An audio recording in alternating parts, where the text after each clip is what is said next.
Сцена 12, кадр 1-1, дубль 3.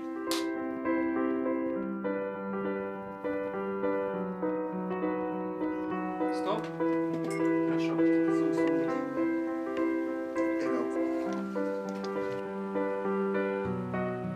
Каждому, кто хоть раз в жизни работал на съемочной площадке, знакомо это чувство.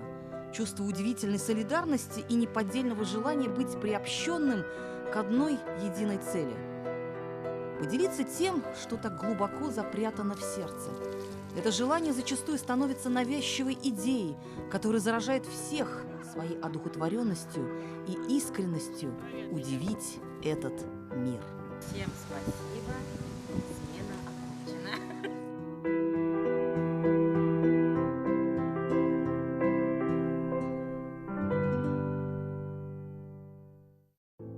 В этих потаенных комнатах хранится то самое удивительное и порой неразгаданное и необъяснимое – история людей, их мысли и переживания, их действия и поступки. Этот красочный мир минувшей действительности, который не имеет неважных страниц. Центральный государственный архив аудио и визуальных документов стал местом соприкосновения прошлого, настоящего и будущего кинематографа. Эпоха немого черно-белого кино с его характерным мерцанием – это наша история, страницы которой мы перелистываем каждый раз, пытаясь найти ответ на извечный вопрос. Что было бы, если бы не было в России национального кинематографа? Что было бы, если этот самый национальный кинематограф не прошел такие испытания? Если бы его дорога не была столь тернистой и сложной?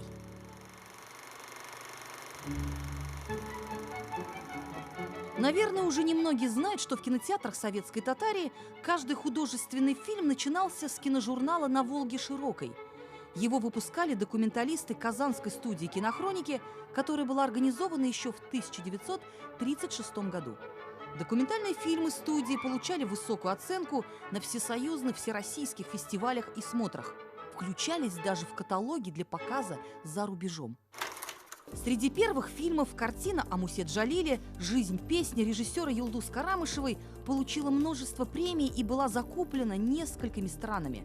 Фильм «Эрзя» показали в 90 странах мира. Именно казанские кинематографисты воплотили на экране творчество великого художника, чьи работы до этого пылились в подвалах. Но главное заключается в том, что как бы ни критиковали сегодня советскую систему, именно в СССР кино формировало национальную политику государства. Коренные народы Поволжья, благодаря работе Казанской студии кинохроники, были обеспечены национальным материалом. По объему дубляжа Казанская студия кинохроники превышала Мосфильм. Там переводили только зарубежные фильмы на русский язык, дублировали. А наша студия дублировала и зарубежные, и отечественные фильмы на все языки Поволжья. В каждом городе региона был наш корпункт по съемке хроники и студия звукозаписи для дубляжа. Актеры того или иного города, региона, они приходили и дублировали все эти фильмы. Представляете, какая штуковина? Это было кино от души и для души. Мы сегодня можем долго спорить о том, что у советского кинематографа не было творческой свободы, не было того раздолья, которое нам дала демократия. В любую, даже самую застойную эпоху будут люди, готовые найти способ для самовыражения. Сильное дерево с могучей кроной, чернеющее и высыхающее в конце фильма. Так режиссер Владимир Игнатюк пытался показать извечную метафору жизни. Во время съемок фильма о композиторе Салихе Сайдашеве режиссер картины Шариаздан Сарымсаков сильно переживал, что сохранились не все ноты Сайдашева, что его письменное наследие выглядит так скромно. Потому режиссеру приходилось все собирать по крупицам. Факты, детали, свидетельства современников. Кинодокументалисты – это настоящие исследователи. Они все жили в кино и жили для кино. Они ловили каждый момент из жизни. Завтра уже будет по-другому.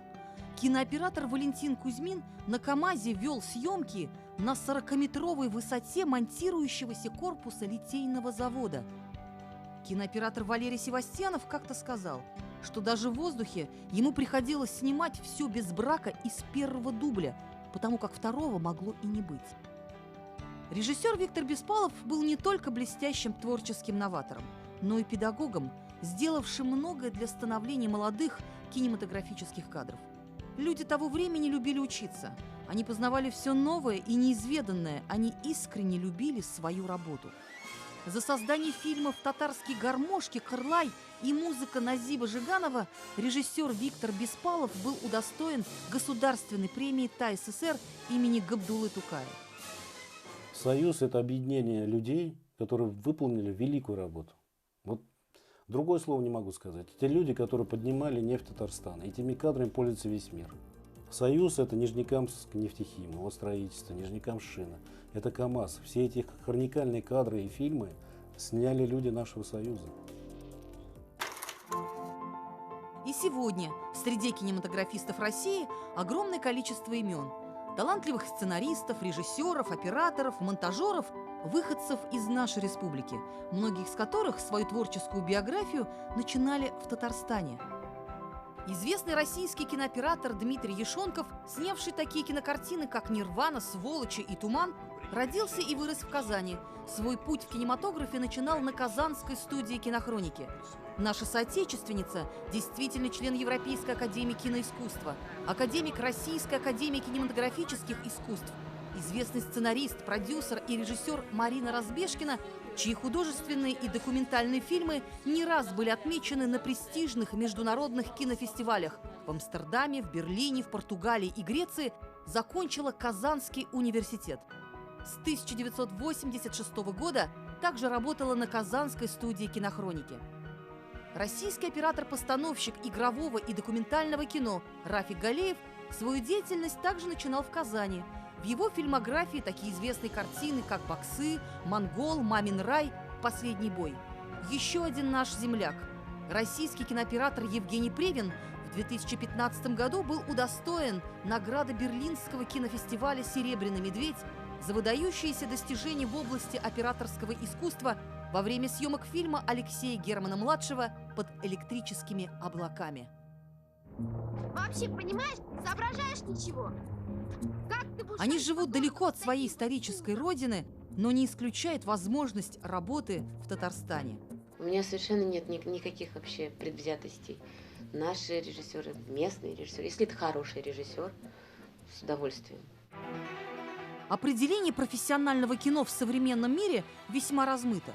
Сегодня в российском, в том числе и в региональном кинематографе, снимаются фильмы разного уровня и разными студиями. И, как правило, у каждого снятого фильма есть свой зритель. Кому-то фильм может понравиться, а кому-то нет. Но то, что есть обсуждение, есть зрительская реакция, позиция, уже хороший знак. Это говорит о том, что наши фильмы смотрят. Вот, к примеру, вызвавший весьма неоднозначную реакцию в обществе фильм Салавата Юзеева «Курбан-роман». Сам режиссер назвал свое кино о жизни, о жертве ради любви. Татарстанские фильмы ждут и набрасываются с такой злобной критикой, что такое ощущение, что с цепи сорвались люди, вот, те, которые считают, что понимают в кино. Ведь дело в чем? В России снимается где-то около 100 фильмов в год, допустим. Из них 4-5 нормальных, хороших. И это нормальный процент. В Татарстане снимается в несколько лет один фильм. И все ждут, что он, значит, все тут порвет. Сцена 32, дубль 8. Начали? Сегодня, как правило, очень сложно отследить судьбу картины, потому как у каждой из них разные источники финансирования. Кто-то снимает на деньги инвесторов, кто-то на гранты, кто-то на субсидии от государства. Кинематографисты, как правило, объединяются в команды под конкретные проекты. И в современных реалиях постепенно происходит трансформация такой старой и доброй идеи объединиться всем под одним общим крылом. Союз – это та машина, которая занимается селекцией, как в спорте. Вот есть у нас спортивная команда, они занимаются селекцией молодежи. Союз – это примерно такая же организация должна быть. И к этому бы хотелось бы очень сильно стремиться. Желание жить и трудиться объединенно у кинематографистов было во все времена. Попытки создать некий союз который бы решал задачу согласования общих интересов, были предприняты не раз. В 60-е годы появились новые стимулы в виде соблазнительного примера Союза писателей и Союза художников Татарии. Объединение кинематографистов по профессиональному принципу стало некой отдушиной для творческих людей, мечтавших делать настоящее большое кино. В 1981 году в Татарии был создан Союз кинематографистов. Его первым секретарем был избран Игорь Алексеев. Позднее, в течение 14 лет, Союз возглавлял кинорежиссер Харис Фахруддинов. В разные годы председателями были кинорежиссер Наиль Валитов, кинокритик Роберт Копосов, кинооператор Юрий Гвоздь, кинорежиссер Ильдар Матуров. В 2015 году председателем Союза был избран кинорежиссер Ильдар Ягафаров. Просто Союз как общественная организация, я считаю, что эта система устарела. Мне бы очень хотелось этот вектор поменять, чтобы на базе Союза снимались системные проекты, на базе Союза разрабатывались сценарии, на базе Союза уже готовились серьезные фильмы, документальные, игровые, но именно Союз должен фильтровать профессиональность всех наших игроков на этом рынке. Богатейшая по тем временам организация «Союз кинематографистов СССР» была главным, как сказали бы сейчас, спонсором региональных союзов. Деньги шли из Бюро пропаганды киноискусства. Материально-финансовое благополучие Союза позволяло щедро оплачивать творческие командировки и оказывать социальную помощь любому члену Союза. Именно тогда сформировалась четкая система проката, и кино для государства было одной из главных бюджетообразующих отраслей народного хозяйства. Республика за счет проведения кинопоказа наших фильмов отечественных ежегодно сдавала в бюджет 12 миллионов рублей. 5 миллионов давала только Казань. В новой экономической реальности кино давно перестало быть отраслью с миллионными и миллиардными доходами. В России 2016 год был официально объявлен годом российского кино. Но, глядя на афиши кинотеатров города, становится понятно, что год национального кинопроизводителя пока еще не настал. К концу 90-х годов у нас практически свернулось и фильмпроизводство, и кинопрокат, и кинопоказ. С 1988 года не занимались кинофикацией. Только в 2015-2016 году фондом кино выделены деньги для обеспечения малых городов менее 100 тысяч. И, наконец, произошло возрождение самого кинопоказа, и, соответственно, и подходит уже фильмпроизводство. В России есть гигантский пласт регионального кино, который ждет своего часа. И во многих регионах этот час уже пробил. В Якутии, я вот буквально на днях встречалась, эти фильмы, которые создают якутские режиссеры, они там в прокате на первом месте, там билетов не могут люди достать. Почему такая ситуация именно с якутским кино сложилась? Потому что люди хотят видеть себя, свои традиции. Ну, не знаю, мне кажется, интереснее посмотреть, как живут наши люди. И это ближе, чем там постоянно смотреть там Шварценеггера или других каких-то героев. Воспитание своего зрителя – процесс трудоемкий, но необходимый. Поэтому региональному кинематографу на первоначальных этапах, возможно, нужны понятные, забавные, добрые и искренние истории. Кино, которое сможет передать определенную атмосферу, эмоции, знакомые всем и каждому. Советский кинематограф очень часто обращался к такому понятному жанру, как комедия. Люди такие фильмы смотрели и пересматривают до сих пор.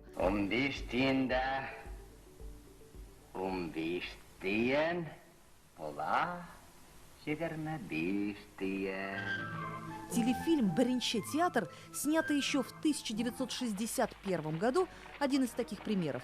Его даже сложно назвать полноценным художественным фильмом. Он больше похож на телеспектакль, но тем не менее снискал огромную любовь зрительской аудитории.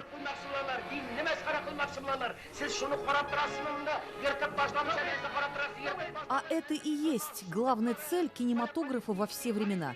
И для достижения этой цели, как говорится, все средства хороши. Хронометраж или длительность киноленты не имеет значения. Даже наоборот. Фильмы с коротким метром с каждым годом становятся все популярнее в России. В Татарстане их называют со свойственным колоритом – татарометражками. Мы решили что-то такое сделать, чтобы народ просто смеялся, чтобы это было жанровое кино. Тем более вот в татарстанском кинематографе комедий вообще очень мало. Обязательно это на татарском языке, обязательно сочные актеры театра Камала. Вот. Мы решили сделать это смешно, чтобы народ смеялся, чтобы народ шел на это.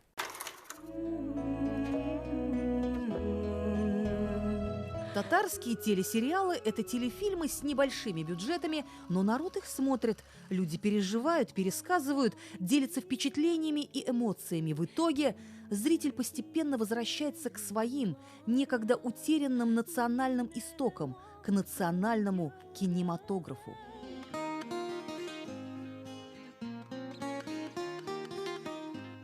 Современная экранизация знаменитого романа Габдурахмана Абсалямова «Ак-Шашакляр» стала новым способом для возвращения в массы произведений татарских классиков.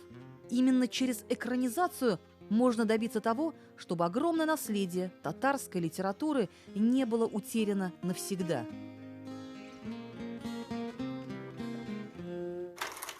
У нас все фильмы снимаются хаотично, и в основном они для фестивалей, непонятные сюжеты, чернухи многовато, да, вот, и как-то вот, а что мы такие, что ли? Нам надо снимать красивый Татарстан, красивых людей, красивая история, чтобы мураши по телу бежали, когда заканчивается фильм.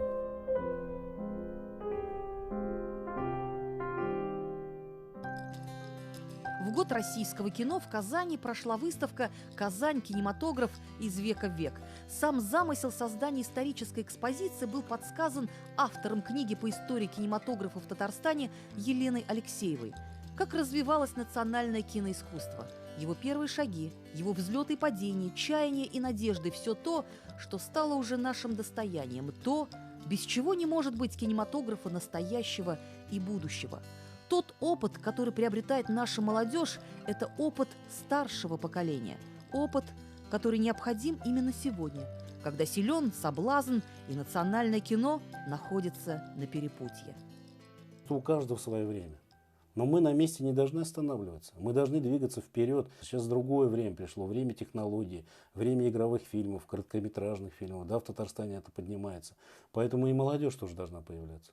Они неопытные, они набрались этих коптеров, камер, объективов, а внутреннее содержание, его маловато. Поэтому мне бы хотелось, чтобы вот этот был настоящий союз, взаимодействие опытных ветеранов и молодых кинематографистов. Сегодня многие казанские студии успешно работают на федеральных каналах, делают качественные и востребованные мультфильмы там, где за это могут заплатить. Как говорится, спрос рождает предложение. И если бы такое предложение поступило из Татарстана, то кто бы из востребованных специалистов мог устоять? На мой взгляд, мультипликация есть только мировая. Но нет никакой отечественной мультипликации. Если есть «Ежик в тумане», это мировая мультипликация. Она общепризнанно мировая. Если есть специалисты, абсолютно неважно, где они родились и где они были воспитаны, пусть это будут, например, специалисты из России или даже из Татарстана, которые достаточно хороши, чтобы работать на мировом уровне, они будут работать на мировом уровне. Студия «Татар-мультфильм» ежегодно выпускает более 60 минут анимации. Идея создания подобного проекта в Татарстане долгие годы витала в воздухе. Для полномасштабных, крупномасштабных проектов, как полнометражные фильмы, как полнометражные мультфильмы, нужна целевая аудитория. Чисто на татарском национальном характере просто далеко не уедешь. Нужно расширять потенциальную аудиторию.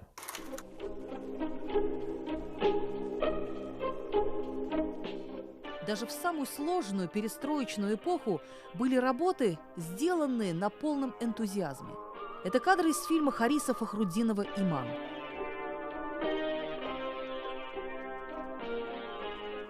А это Владимир Игнатюк «Аяз». Это необычное кино. Возможно, такое, которое никогда не станет массовым. Но у этих картин всегда будет свой зритель, неискушенный и нетребовательный, которому нужно лишь одно – показать душу народа. Если даже мы технически отстаем, допустим, там, от Голливуда, все равно есть такие понятия, как душа, есть тайна народа, есть атмосфера. Поэтому человека всегда будет интересовать всегда что-то новое.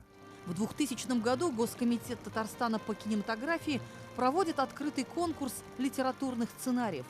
Сценарий для короткометражного фильма татарского драматурга Мансура Гилязова «Утро при вокзальной площади о брошенных детях» был признан лучшим. Впоследствии авторы доработают материал до полнометражного кино под названием «Куктау. Небесная гора». Фильм этот станет настоящим открытием нового татарстанского кинематографа. Картина получит специальный приз экспертного жюри конкурса «Европейские дебюты» на 45-м международном кинофестивале в Чехии, приз «Кинотавра» и золотой минбар за лучшую мужскую роль.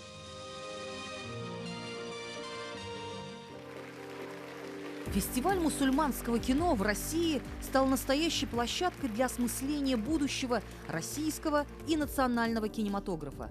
Каждый год фестиваль, который свое начало берет с 2005 года, погружает в атмосферу удивительного мира кино, другого кино, в котором заложены идеи мира, любви, терпимости и веры.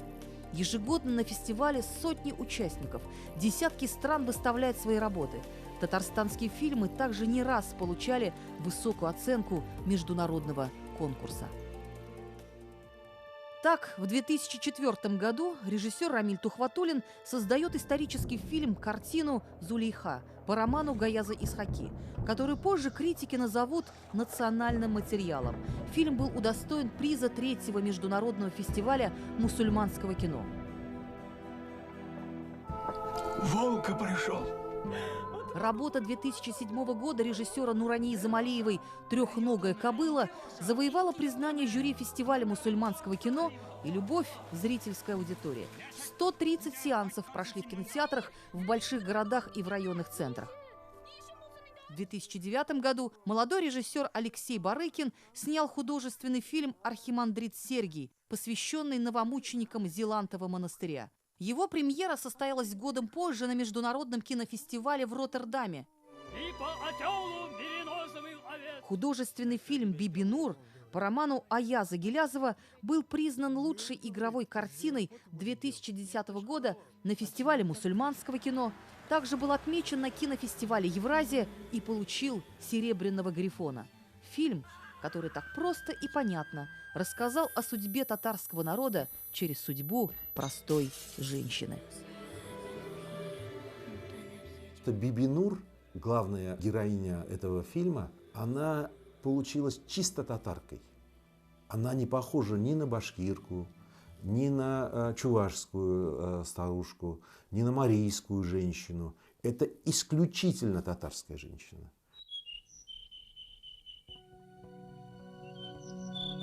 Так что же такое национальный кинематограф? По какому пути он должен развиваться и какие цели преследовать? Нужно ли догонять и перегонять Голливуд, который за эти 100 лет стал просто гигантом, законодателем киношной моды, если хотите, недосягаемым идеалом? И является ли он идеалом вообще? Может, в национальном кинематографе, в частности в татарском, есть то, чего нет даже в самом Голливуде? Его душа, атмосфера, чистота.